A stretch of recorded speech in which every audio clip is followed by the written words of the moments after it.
નમસ્કાર દર્શક મિત્રો, CB24 ન્યૂઝમાં આપનું સ્વાગત છે અને હું છું આલોક આપની સાથે। અમદાવાદ મ્યુનિસિપલ કોર્પોરેશનમાં ફરજ બજાવતા કર્મચારીઓએ વિવિધ માંગણીઓ મ્યુનિસિપલ કમિશનર સામે મૂકી છે। જો તેમની માંગણીઓ નહીં સંતોષાય તો આગામી દિવસોમાં હડતાલ કરવાની ચીમકી ઉચ્ચારી છે।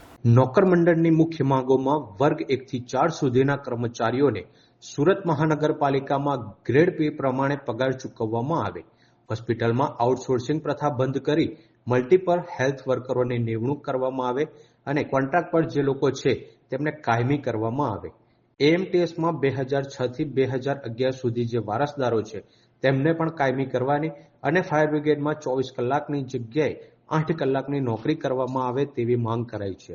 નોકર મંડળના કાર્યકારી પ્રમુખ ચંદ્રકાંત પરમારે જણાવ્યું હતું કે મ્યુનિસિપલ કોર્પોરેશનમાં સફાઈ કામદારો, હોસ્પિટલ, એએમટીએસ, મેનહોલ સહિતના કામદારો મંડળ સાથે જોડાયેલા છે। નોકર મંડળ દ્વારા કમિશનરને આવેદનપત્ર આપવામાં આવ્યું છે, જેમાં તેમની વિવિધ રજૂઆત પૂર્ણ કરવા જણાવ્યું છે।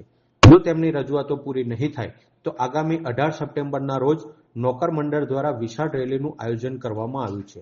સાળંગપુર બાબા સાહેબની પ્રતિમાથી શરૂ થનાર આ રેલી મહાનગરપાલિકાની મુખ્ય કચેરીએ આવશે।